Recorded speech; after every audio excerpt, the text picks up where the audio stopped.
Amy Winehouse denince aklımıza genelde ne geliyor? Büyük ihtimalle bir trajedi, değil mi? Ama işte bu trajedinin arkasında aslında hepimiz için çok ama çok önemli bir ders saklı.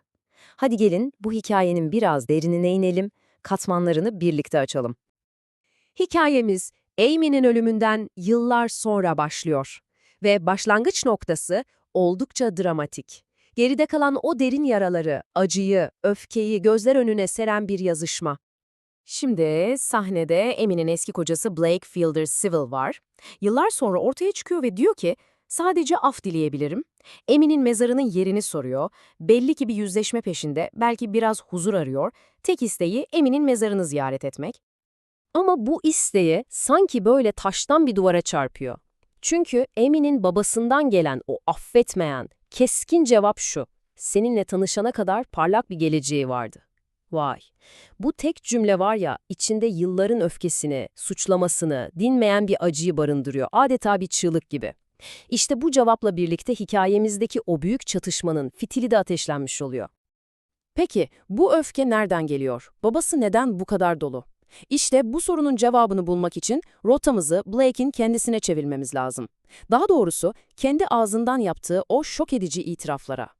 Blake bir süre sonra çıkıp basına konuşuyor ve her şeyi itiraf ediyor. Diyor ki, Amy'yi maddelerle tanıştıran bendim. Ve daha da ötesi. Yaşadıkları şeyin aşkla bağımlılığı birbirine karıştırdıkları bir durum olduğunu söylüyor. Bu çok büyük bir itiraf. Çünkü ilk defa o zehirli ilişkinin dinamiklerini ve kendi yıkıcı rolünü kabul ediyor.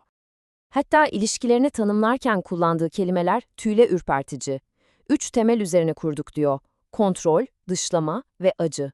Düşünsenize, sürekli bir kontrol, birbirlerini herkesten soyutlama ve bütün bunları besleyen bir acı. Yani bu bildiğimiz anlamda kötü bir ilişkiden çok daha fazlası. Blake'in kendi ağzıyla söylediği gibi resmen bir yıkım planı. Peki, Blake itiraf etti. Baba öfkeli. Peki ya Amy, tüm bu karmaşanın merkezindeki Amy ne hissediyordu?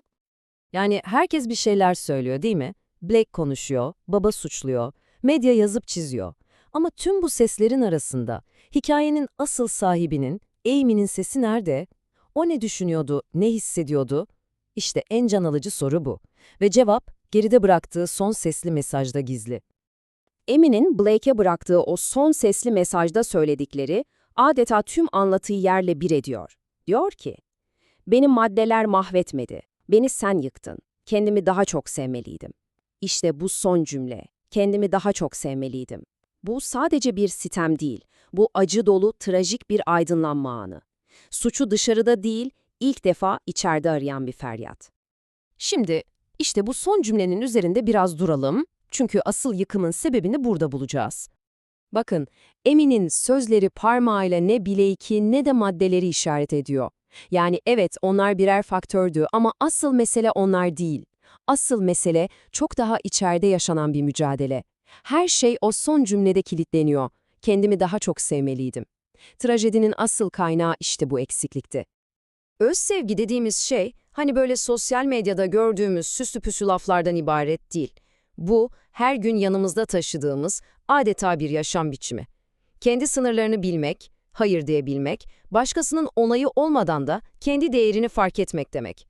Kısacası hayatın temel direği. Şimdi Emin'in hikayesinden biraz uzaklaşıp daha büyük resme bakalım. Çünkü bu ders sadece ona ait değil, aslında tüm yaratıcı insanlar hatta hepimiz için geçerli. Burada çok ama çok kritik bir ayrım var. Sanatınız, müziğiniz, işiniz, tutkunuz ne olursa olsun bunlar kendinizi ifade etme aracı olmalı. Sorunlarınızdan kaçtığınız bir sığınak değil. Yani iç huzurunuzun yerini asla tutamazlar. Tutmamalılar da. Biz başarıyı neyle ölçüyoruz genelde? Tıklım tıklım dolu stadyumlarla, ödüllerle, alkışlarla, değil mi? Ama Amy'nin hikayesinin bize gösterdiği başka bir şey var.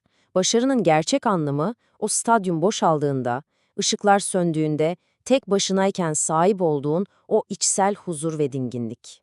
Asıl başarı bu. İşte bu yüzden vardığımız sonuç çok net ve biraz da acımasız. Eğer kendinle barışık değilsen, içsel bir temelin yoksa sanatın seni kurtarmaya yetmez. Dünyanın en büyük sesi, en büyük yeteneği olsan bile. O zaman gelin Bu bölümü hepimizin kendine sorması gereken o soruyla kapatalım. Eğer sen kendinle barışık değilsen, sanatın, işin, tutkun seni kurtarmaya yeter mi? Amy'nin hikayesi bize tüm o dışarıdaki parıltıya, alkışlara rağmen en önemli yolculuğun her zaman kendi içimize doğru yaptığımız yolculuk olduğunu ne yazık ki çok acı bir şekilde hatırlatıyor.